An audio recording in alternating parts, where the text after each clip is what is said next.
எல்லாருக்கும் வணக்கம். Tax deducted at source, சுருக்கமாக TDS. ஒவ்வொரு பிசினஸ்மேன் பண்ற ஒவ்வொரு பேமெண்ட்டுக்கும் ஒரு குறிப்பிட்ட அமௌண்ட்டை டாக்ஸா பிடித்தம் போக மீதமுள்ள அமௌண்ட்டை தான் செட்டில் பண்ணுவாங்க.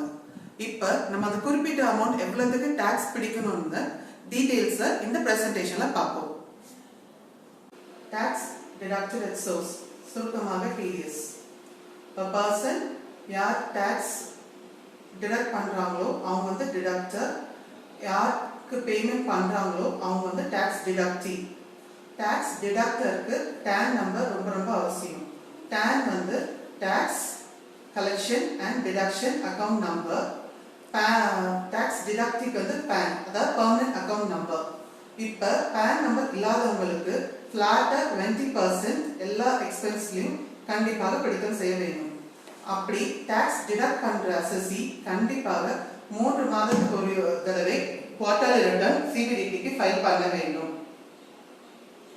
இப்பொழுது டீடைலா எந்தெந்த எக்ஸ்பென்ஸ்க்கு எவ்வளவு ரேட் பிடிக்கணும்னு பார்ப்போம். First section 192 payment of salary. Salary வந்து எம்ப்ளாயிக்கு கொடுக்கறதா சேலரி. அது வந்து ப்ரீவியஸ் இயர்ல அவங்க வந்து எவ்வளவு டாக்ஸ் கட்டினாங்களோ அந்த ஸ்லாப் ரேட் படி அடுத்த வருஷம் நம்ம வந்து கரெக்டா அந்த அமௌண்ட்டை மாதம் அவங்களுடைய சம்பளத்தில் பிடிச்சிரும். ஸோ செக்ஷன் 192 படி சேலரிக்கு டிடிஎஸ் ரேட் வந்து நார்மல் ஸ்லாப் ரேட். அடுத்தது section 194A interest other then interest on securities. அதுக்குரிய மானிட்டரி லிமிட் வந்து 5000 rupees.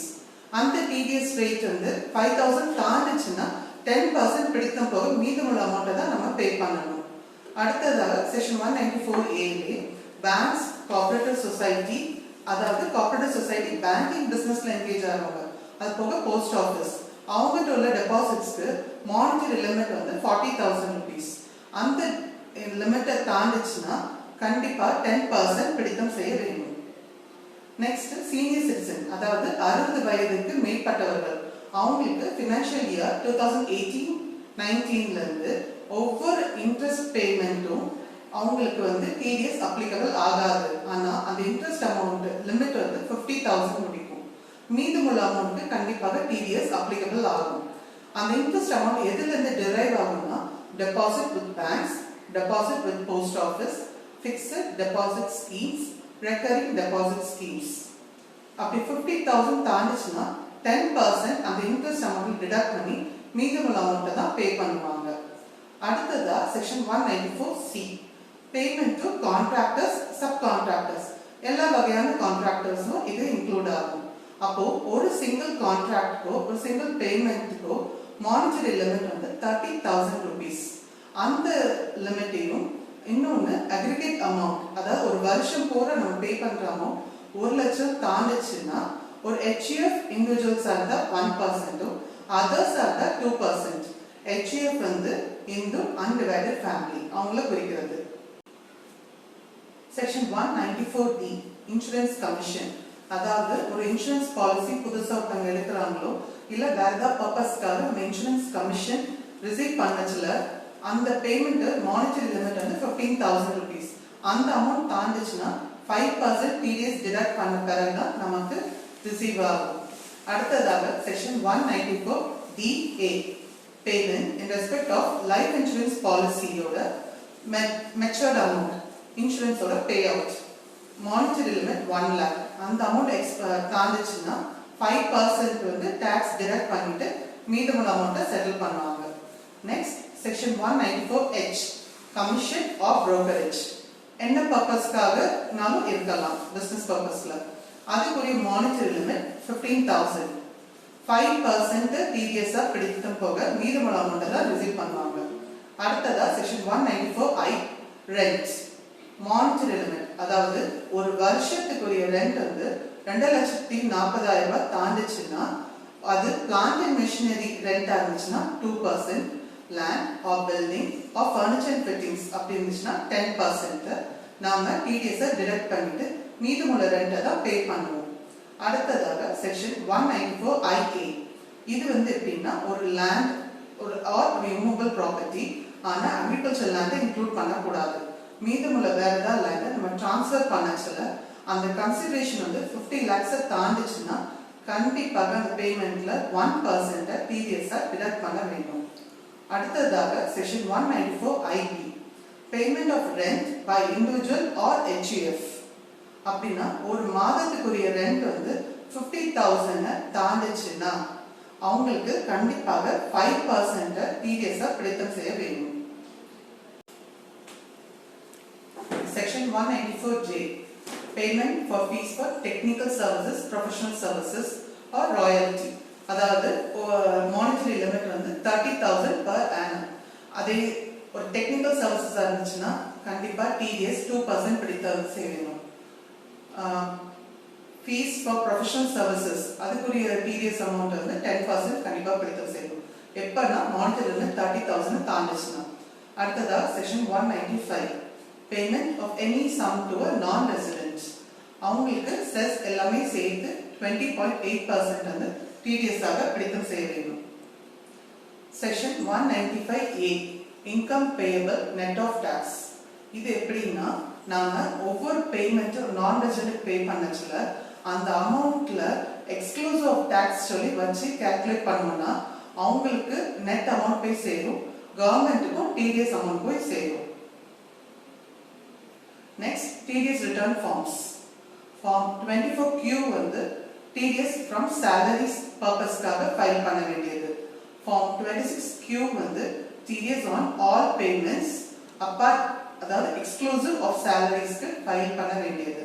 ஃபார்ம் 27Q வந்து any payment to a non resident இல்லைன்னா ஏதாவது டிவிடெண்ட்க்கோ இன்ட்ரெஸ்ட்டுக்கோ உள்ள டாக்ஸ் அமௌண்ட்டை நம்ம சப்ராக்ட் பண்ணி அந்த பர்பஸ்க்காக ஃபைல் பண்ண வேண்டியது. ஃபார்ம் 27EQ வந்து collection of tax at source. Next due date for filing TDS return. ஒவ்வொரு டிடிஎஸ் ரிட்டர்னுமே ஒவ்வொரு குவார்ட்டர் எண்டில் இருந்து அடுத்த மாதம் எண்டு அதாவது ஜூன் 30th முடியறத 31st ஜூலையும், செகண்ட் குவார்ட்டர் வந்து செப்டம்பர் 30th முடியறத 31st அக்டோபர்லையும், தேர்ட் குவார்ட்டர் வந்து டிசம்பர் 31st முடியறத 31st ஜான்வரிக்கும், ஃபோர்த் குவார்ட்டர் அதாவது மார்ச் 31st முடியறது மட்டும் 31st மேய்க்கு நாம கண்டிப்பாக டிடிஎஸ் ரிட்டர்ன் ஃபைல் பண்ணி ஆகணும். அதே மாதிரி டிடிஎஸ் பேமெண்ட்ஸ் அதாவது ஒவ்வொரு மாதம் நம்ம பிடிக்கிற அமௌண்ட்டை அடுத்த மாதம் 7ஆம் தேதி அதாவது இப்ப ஏப்ரல் மாதத்துக்கு பிடிக்கிற அமௌண்ட்டை மே 7க்குள்ள நாம கவர்மெண்ட்டுக்கு செலுத்தி ஆகணும். அதே இது ஒவ்வொரு மாதம் போலவே எல்லா மாதத்துக்கும் பொருந்தும். ஆனா மார்ச் 31க்கு மட்டும் அது வந்து ஏப்ரல் 30க்கு முடிக்கும் நாம பே பண்றதுக்கு அவகாசம் உள்ளது. அடுத்து TDS delay payment and late fee. Section 272A subsection 2. இப்ப நம்ம ஒரு ஃபார்ம்ஸ் அதாவது failure to submit return forms-னா பெனால்டி வந்து 100 ரூபாய் ஒவ்வொரு நாளுக்கும் கனெக்ட் பண்ணுவாங்க. மேக்ஸிமம் அமௌண்ட் வந்து நம்ம TDS அமௌண்ட் தான். அடுத்தது section 234E failure to file TDS return on time.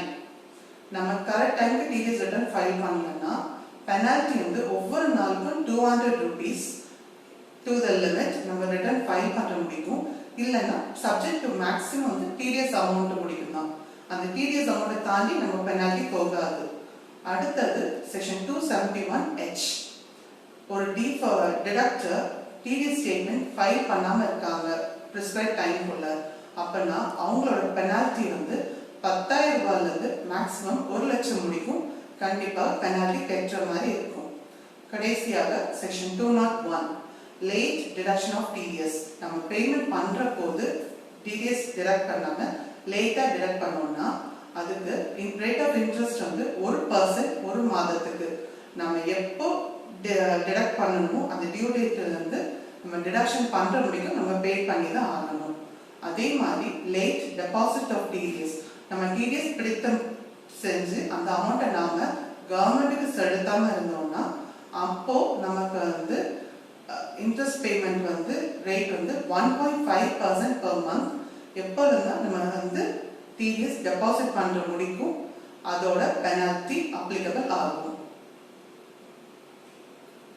Amendments, the latest changes. இப்ப கொரோனா பீரியட்ல ஸ்பெஷலா 2 அமெண்ட்மெண்ட்ஸ் இருக்கு. அதாவது எப்படின்னா salary personsக்கு applicable ஆகாது. other than salary persons section 194 க்கு இது applicable ஆகும். எப்படின்னா existing rates வந்து எல்லாமே TDS ratesல 25% குறைச்சிருக்காங்க government. for example contractக்கு வந்து 2% pay பண்ண வேண்டிய இடத்துல 1.5% நம்ம TDS பிடிச்சா போதும். அதே மாதிரி 10% கட்ட வேண்டிய இடத்துல நாம 7.5% TDS பிடிச்சா போதும். அடுத்த amendment வந்து permanent one finance bill 2020 ல உள்ளது. எப்படின்னா எந்தெந்த assesseesக்கு surcharge rate வந்து applicable ஆகுதோ அவங்களுக்கு அந்த TDS amountலயோ TCS amountலயோ கண்டிப்பாக நம்ம surcharge rateயும் சேர்த்து அந்த TDS amount பிடித்தம் செய்ய வேண்டும். எந்த பேமெண்ட்டுக்கெல்லாம் surcharge limit applicable ஆகுதோ. உங்களுக்கு இந்த பிரசன்டேஷன்ல வேற என்ன queries இருந்தாலும் இந்த இமெயில் ஐடி அதாவது gbv2008@rediffmail.com எங்களை காண்டாக்ட் பண்ணலாம். further queries இல்ல any clarifications. Thank you.